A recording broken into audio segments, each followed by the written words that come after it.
the only way they're going to see anything is if they try to look. So take it into the trees, and then the only way somebody's going to see your bing bong is if they come out there trying to find it.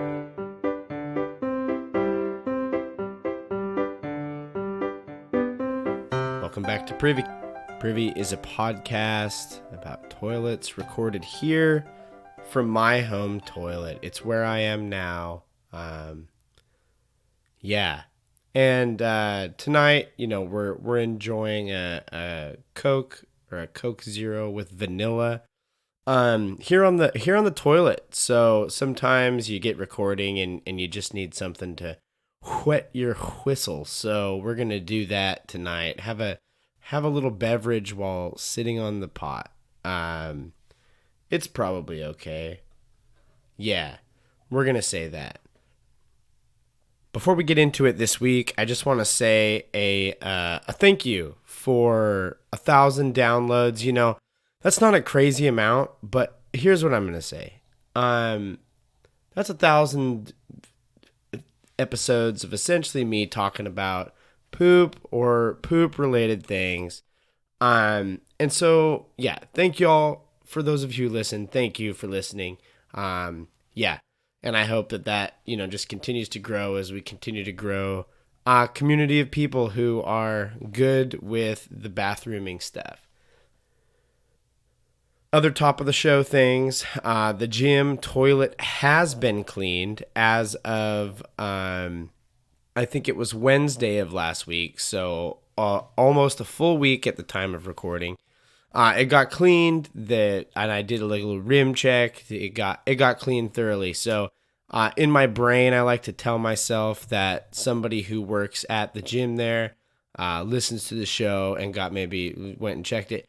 But realistically, just somebody else probably came along who maybe is a little more thorough than their other cleaning friends. So gym toilet is cleaned. Awesome. That's cool.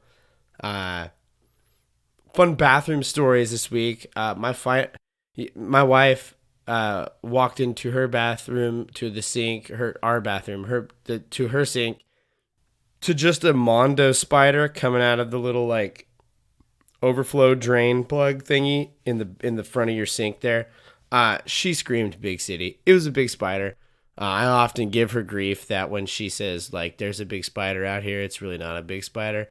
This one was certified big spider. I'm talking legs and total situation definitely bigger than an Oreo was the way I explained it to my son. Also, watching the kids, and I had to use the kids' toilet. So in our house, my wife and I have a bathroom, and the kids have a bathroom. Had to use the kids' bathroom, and so while watching the kids' bathroom, or using the kids' bathroom, my son walks in and decides to have a conversation while I'm trying to do my stuff, and he sees me doing a 2, and he hears it, and then he just thinks it's funny, and he just runs down the hall and yells how Dad has dropped a big chungus, a huge chungus. So that was fun. Nothing like your 4-year-old exclaiming to the rest of the house that Dad has dropped a huge chungus. So plenty of awkward pre-bathroom things this week, but those are for another time. We're going to discuss the awkward garbage that gets said about bathrooming with hopefully a guest on the show soon. But yeah, it's Privy Summer, and that Privy Summer is quickly approaching its end. It's noticeably cooler outside already this time of year. I love it. The cooling off is very good. And it's the time of year, we're trying to do some weathering stuff on our house to get it ready for the rainy season out here in the Pacific Northwest. We have a rainy season. So trying to get those holes patched that the dingus dog has dug, and fix some other stuff up, so that way she can't get into a big mess this fall. Trapping a bunch of hornets and stuff too. But summer is ending, and as summer and as Privy Summer draws to a close, people are trying to get some last minute trips in. Whether it's going to summer camp or hitting the beach, people are trying to get those last minute family outings in before school and the busy season for work and weather catches up to us and kind of shuts down all the fun. Those are approaching rapidly.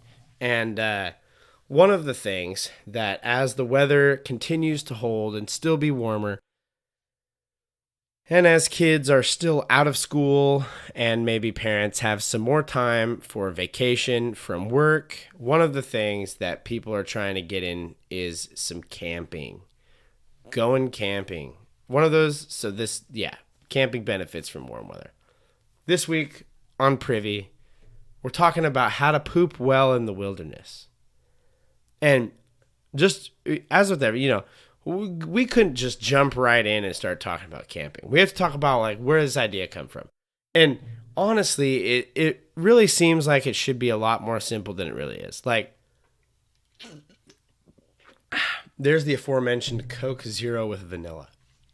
But this idea of where camping came from, it should be really simple. Like you think, well, at one point, Hunter, people lived in tents. And so at some point, that just kind of became recreation. Pretty much. But it wasn't until people began to build permanent residences, particularly in bigger cities and closer to other folks, farther away from nature, that we see people begin to leave those cities to spend time living in the outdoors. And this activity of living in the outdoors is called camping. Or as Jim Gaffigan would say it so well, you want me to sleep out here. But in the late Victorian area, that's the end of the 1800s for the rest of us, there was this trend known as pleasure boating. Now, pleasure boating sounds either like a very good time or a very questionable act to perform. That's all I'm going to say. But there would be this pleasure boating, and I think it's a lot like what people call going to the lake today, which is really just people sitting on a boat on a lake doing things that they would do on land, but they're on a boat on the lake. I don't get it. But recreational camping likely has its start in the United Kingdom along the River Thames, where folks would leave, which it's not Thames. I pronounced it Thames forever, but it's River Thames. Thames. I'm doing my best, British folks. And folks would leave the city for weekends or overnights along the river. And one of the challenges in getting out into the wilderness to do some camping was that old camping gear was significantly heavy. And so they would likely like begin pretty close to where they were, and they would boat and float to the spot where you would want to camp. So you'd pile all your crap on the boat, and then you would float all of your camping supplies down river to the campsite where you would want to camp. And one of the folks who is popularized and is noted for popularizing the concept of camping, particularly in the United Kingdom, but elsewhere, is a man named Thomas Hiram Holding. Holding had spent much of his time traveling across the American Midwest with his parents as a kid. And then, as an adult, he rode a bike and camped along the way throughout Ireland. So he went on this big bike riding and camping trip throughout Ireland. The dude was an avid outdoorsman. But so people began to pick up on this trend of camping. But when World War I and later into World War II took off, things kind of took a break. Things were a little more bleak, and people weren't looking for ways to get out into the woods. They were wanting to stay home. But when these wars kind of settled, people were looking for reasons and things to do to get away with the kids.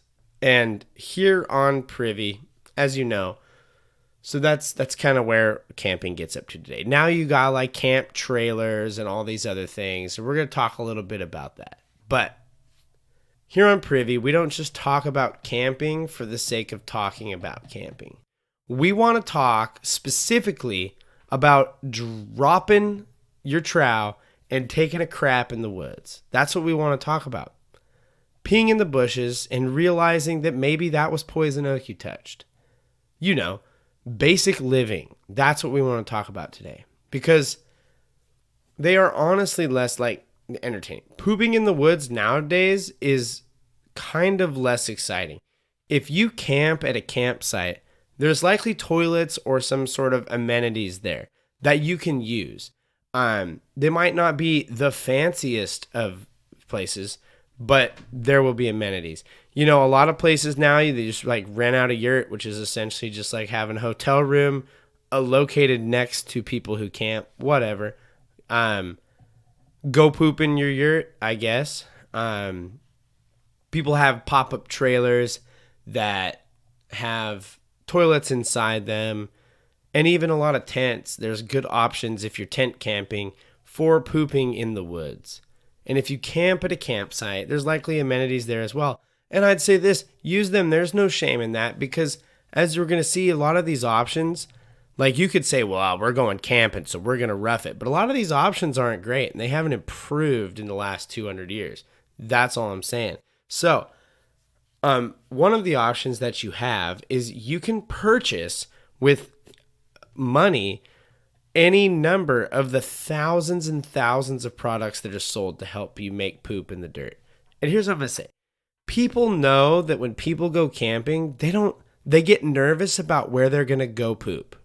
And as a result, there is a very, very thriving market capitalizing on that point, that when people go camping, they get worried about where they're going to soil. And so we have every variety of poop tank that you could put cheek to and do that thing into. These range from simple seats that you put on the top of a 5-gallon bucket. Real quick, I can vouch for these. These are real good. They're essentially like if you've ever seen like a child's regular like potty training booster seat. It's like a bigger one of those, but you just set it, instead of over a toilet, you put it over a 5-gallon bucket, and you essentially just let fly brown deposits into the 5-gallon bucket using the seat with a hole in it as a seat. They work great. They do require you, however, to then deal with the turd produced. More on that in a moment. On the other end of the sophistication front are large pop-up porta potty tents, privacy porta potty tents that not only give you a place to produce brown, but a place to produce brown in the woods in privacy. To me, that's a bit much. Like, I'm not saying that you have to use your shame bucket in front of everybody, but just take it back in the trees where no one can see you. As I would often say to my wife when she would get concerned about people seeing in our front room from the street, the only way they're going to see anything is if they try to look. So take it into the trees, and then the only way somebody's going to see your bing bong is if they come out there trying to find it, which they should not. But they make compost toilets that will burn or package your leavings to be taken and then put either directly into the soil in the wilderness where you are, or taken home to be put into your own compost situation at home. And remember, compost is just piles of dead stuff becoming piles to make living stuff. That's all it is. There's Squatty potties, which are like the 5-gallon bucket solution, but with an upgrade. And that upgrade is usually that they are designed, they're self-contained, they're built in, and that they function as a unit rather than this like makeshift seat that you strapped onto the top of a bucket. And I should note here, I am a male individual, so when I have to pee, I do just stand. And I understand for those of you ladies or other folks who Yeah, that solution is a little oversimplified for some of y'all. Uh, and I also unfortunately learned recently, and I say unfortunately not because I'm trying to say that ladies deserve a hard time standing to pee. I'm just saying that my brain does not fully comprehend the use, the attachment, and the functionality of this product. But it's essentially a attachment to allow lady folks to stand and pee while in the woods. Now, it's cool. I get why it's invented. That would be so infuriating every time somebody had to go pee and the guys are just like zip, swang, pee. And you have to like go figure out the squat situation. That sucks. Nobody wants to like have that and then also have these goons running around doing what you can't in front of them. But I don't understand, and I don't need to, I think, understand how this noise is like strapping on, or is it going into a place which I don't like. Yeah, and so I'm a bit disturbed by these because I don't understand how women peeing works, but I also don't understand how this device attaches, for lack of a better or more tactful way to say that. I don't get it. But we digress. There's the age-old method of just taking a Chaz straight into a bag that you twist up and carry out like some sort of puppy bag. And this brings us to a key etiquette piece. When it comes to doing that Chaz in the woods, here's the thing. You can only leave your poo behind in certain circumstances, and only the poo. Now, I'm not talking no pee. Just go pee wherever. Well, not wherever, but away from stuff. But here's what's up. You either have to carry it out or leave it. Those are your choices, and carrying it out is preferred. But if you leave it, there's a way to do it. And you can't leave the toilet paper. You cannot, if you're going to bury this noise or do whatever with it, you cannot leave the toilet paper. That is because toilet paper is not an organic material, and it does not break down as quickly as it seems it should. So, like, here's my problem with that, though. When toilet paper friendly with water, it becomes looser than most of people's morals and just kind of turns to nothingness. But for some reason, when you bury that toilet paper with your brown, it causes damage to the soil, and animals could dig it up and consume it and could get sick if they ate enough. So, if you're going to wipe, put it in a separate bag to be disposed of in the trash. I know it's a little weird, but just do your best to do that. If Big Tony's in the woods and he takes a crap and no one's around to step in it, should Tony bury his poop? And the answer is yes. And here's why. And more importantly, here's how.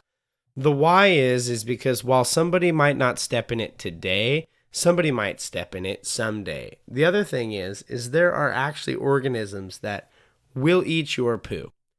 They are, yeah. I don't remember what these things are called. I have it in here in my notes somewhere. I'll find it eventually. But you don't want them eating yours because it's going to affect the food situation and they're not going to eat something else's more likely. I don't know. But you're supposed to bury it, and you usually bury it in something that is most commonly known as a cat hole. The term cat hole has its beginnings inside the term bog hole. And these were big, huge holes dug usually in times of war and other scenarios to allow soldiers to toss waste and other garbage into the bog hole, and it was filled in over time. And then they became the term for the holes that you dig while clamping to plop your squat into. So cat holes, and there's rules and ethics on not just how to dig good cat holes, but where and what to do with them when you have filled them with your shame piles. The Leave No Trace Center, which is a center or an organization that exists to help campers and other outdoors folks and wilderness explorers be good citizens in the woods they visit. They say catholes should be dug at least 200 feet from water sources to prevent possible contamination. They should also be dug 200 feet from the campsites and the trails to avoid possible contact. In an easy way, if you know, they do not expect you to just drag this big honking tape measure out in the middle of the woods to measure off 200 feet. Also, most tape measures don't go that big. But the easy way to think about it is to take about 70 paces. And if you're worried about it, maybe just take 75. And here's what I'll say. 70 to 75 paces, that's quite a lot of paces. Like, it's actually quite a lot. And it's a ways out there. And trying to take 75 paces, here's what I'll say. I know I haven't followed that rule. I know I've scattered in the woods and haven't made sure that it's 200 whatevers from water and trails and all that stuff. So, they also note, and I believe this is a no-brainer, but we're talking about taking a dump in the woods. So, are we really worried about if it's a no-brainer or not? Here we go. Don't reuse the cat hole once you fill it up, because then you're just going to be digging up poo and turning it over, and it's going to be mixing all up. Just dig a new one. So, how to dig a cat hole. To dig a cat hole, you need to dig a hole that is about 6 to 8 inches deep. So that's not crazy. And you need to make it about 4 to 6 inches in diameter. I would say, though, the bigger the hole, the less aim that you have to be doing. Like, the less, when you go to plop your poo, you don't have to aim as much if you make the hole bigger. I read on this one site that if you're going out and using the hole, as the kids say, you know what I'm saying, using that hole, it could behoove you to dig what I would like to patent, the cat trench. As you poop, you just kind of move down the little trench and fill it in as you go. Yeah, and that way you're digging this trench right when you get there. You have it all ready. And you have to dig down, because if there is enough campers in the area or populations of pooping, here we go, coprophaguses. Ooh, wait a minute. Coprophagus. Coprophagus. Something like that. But these are creatures that eat the fecal matter of other creatures. And so if you don't bury it deep enough, these creatures are going to have easier access to your brown, and it could disrupt the balance. The circle of life. Or attract unwanted nuisances. The reality is, if you don't want to pack out your crap and your belongings, you're going to need to dig a cat hole. Even if that cat hole exists to simply dump the tank or bucket or whatever you have been rump blasting into for your duration of your camping trip. Now, obviously what we have been talking about is pooping when you don't have a bathroom amenity. Can't stress this enough. If there's a bathroom amenity, it has been dug or it has been put in to service you. So use it, and then you don't have to worry about this. If you have a trailer or something and you poop and it has a poop tank, don't dump that just where. There's places where you dump that noise and you don't do it in the woods. I would also say this. You have a wastewater tank and a crap tank. If you are a person who does not need the assistance of a toilet seat to pee, I would suggest you take your hose outside and do your business there. It's easier. You're not going to fill up your wastewater tank and all that stuff as quick. And it's just going to be more, it's just courtesy, you know? It's just courtesy. When preparing to dig a cat hole, I should also note, that you need to read your area's rules for catholing. And that is what I'm going to call the present tense, I don't know, verbiage of cathole, is catholing. As some climates, the climate will actually not allow the soil to break down the deuce fast enough. They also recommend that you use a single cathole for each shiz that you take. I think this is a good idea. It does kind of put a damper on our patent pending cat trench, but you know what? Here's the problem. We've all been there. You know, you're camping and you're in your tent. It's a little cold, but your solace is that you're just under that warm sleeping bag and blanket and you're snuggled up. But what'd you have for dinner last night? Let's think. Oh, yeah. Probably baked potato. You know them baked potatoes are coming off real strong on that campfire. Oh, yeah. What else we have? Oh, hot dog, probably roasted a wiener, maybe a hamburger if you're treating yourself real nice on the camp trip. So that ain't too bad, you know. But oh, what's this? Uh-oh. It's a new contender. It's baked beans, and the baked beans are screaming and your butt has to fly. So guess what? It's dark in the woods. You have to get up and you have to poop. And you have to leave your cocoon of warmth and exit the tent into the great outdoor wilderness to relieve yourself. And you know what nobody on this great planet wants to do at 2 a.m. in the dark woods, in the cold, with a belly full of diarrhea beans? You don't want to be digging a freaking hole at that time. That's not the time for digging a freaking hole. So, pre-dig at least a day and a half's expected amount of cat holes. I cannot stress that enough. If you're going to rely on cat hole for pooping, pre-dig this noise. Nobody wants to be, even if it's daylight, nobody wants to be caught with their pants down at their ankles and no cat hole to drop into. Like, no. You have to have a cat hole ready. Or I guess you could just like poop and then dig the hole and put it in after. I guess that's fine. But again, if it's dark, you don't want to mess with that. You want to have at least night holes. You want to have night holes dug. Yeah. Because dealing with that is the worst. You can't bury tampons. You got to pack the tampons out, ladies. And yes, if you're using tampons, you can't leave those. You got to pack them out. It's trash. You can't leave other goodies. Just pack them out.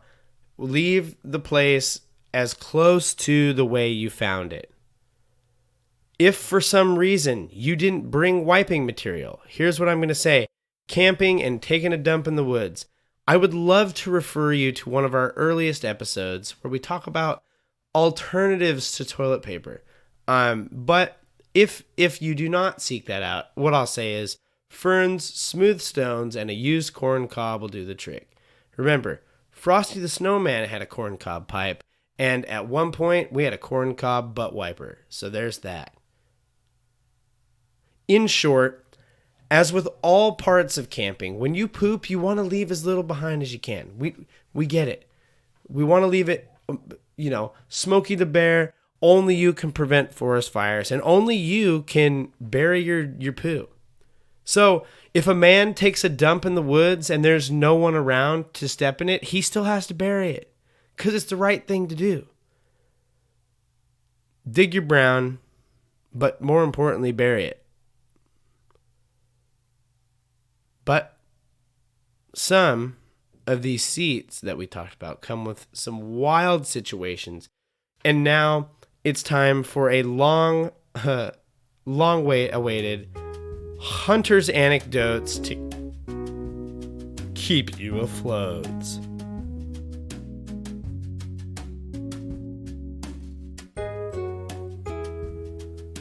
I have so many stories about camping and being in the woods and the various things our bodies do when we are in the woods. I grew up in Montana, so it's like the prime spot for being in the wilderness. And I always remember, my dad and we would get up early when I was old enough to go hunting. And I think a lot of times looking back, I think a lot of times I look back and I'm like, man, I should have got up. Man, I should have got up earlier. But, we would get up at like 4 or 5 o'clock and drive out to the woods to get to a good hunting spot. And there's something that happens when you're just like a middle school aged kid and you wake up early and then you like continue to sleep as you drive out to the place that you're going to go hunting. But like when you get out into the wilderness, your body often then goes, hey, you know what's a good idea? Going poop. And I got to tell you, there's no worse feeling than being in the middle of nowhere, bundled up, like you got layers on, ready to do some hunting, and you have to poop. There's nothing worse. But one story in particular that I remember is I had to hang cheek over this log, and I remember squatting in such a way that I don't know what I was doing, but I squatted in such a way where when I pooped, the poop hit the back of my jeans and like got on my pants and on the outside of my pants. And granted, you're in the wilderness, like of all the places you could have crap on your pants, it ain't the worst, but still it's like it's not desirable. And I just squatted wrong, I guess. I just squatted wrong, I guess, because like, yeah, now you got poop on your pants. But the problem is like poop stinks, and deer, which we were hunting for, have pretty proficient noses. And so now you're just walking around with a stinky butt pants, and it just greatly diminishes your likelihood of finding a deer. Leave it to Hunter to ruin a hunting trip by pooping on himself. That sounds like par for the course. Another classic, when I was in high school, my buddies and I, we would go camping at this spot down by, I believe it was, I don't remember what river it was, probably Sun River. I don't remember though. I think it was the Sun River. But we had this spot down by the river on this guy's property, and and a couple of the guys would post up camp there. And I remember this one night, we're all sleeping. We sleep up in the tent, and we got the tent thing going. But so the story has a few things that were just legendary. But the first was the poop situation. So somebody had taken an old, like, decommissioned lawn chair and fastened it over a big hole that they had dug in the ground. And then you just sit in the lawn chair, which now has like just a hole in the bottom of it, and you got to position your like cheeks right so that way like it goes through the hole. Otherwise, you're going to get like turds on the actual chair, which is going to be a huge party foul. And then you just poop, and it's essentially like an outhouse without walls or a solid seat. But I'm pretty sure, unfortunately, we buried other crap in there that we should not have. But I remember the one night, it was pretty hot, and so I'm pretty sure David was like, he doing his thing. But I think it was David, but somebody decided they're going to sleep outside the tent, and they slept and they rolled over and got too close to the fire. And part of their like blankets and sleeping bags had singed and like partially caught fire in the middle of the night. And we didn't know. And they like woke up. They're like, holy crap. Oh, I could burn alive. It's like, yeah, you could have. It's incredibly dangerous. We made some gnarly ramen noodle browned hamburger and just like weird concoction hash the next morning. Yeah. And then as I remember, pretty much everybody who could get a flat tire on the way out of that place got a flat tire on the way out of that place. But yeah, it was memories. And yeah, go camping. It's good stuff. When you go camping, make sure you bury that poop. This has been another Hunter's Anecdotes to keep you afloat.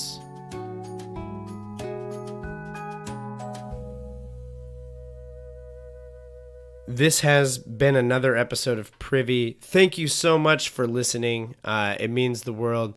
Thank you so much for over 1,000 downloads.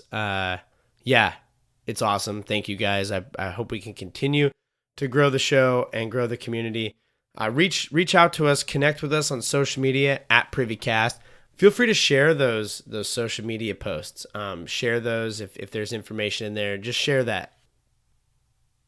We'd also love to hear from you. If you want to shoot us an email, privycast@gmail.com.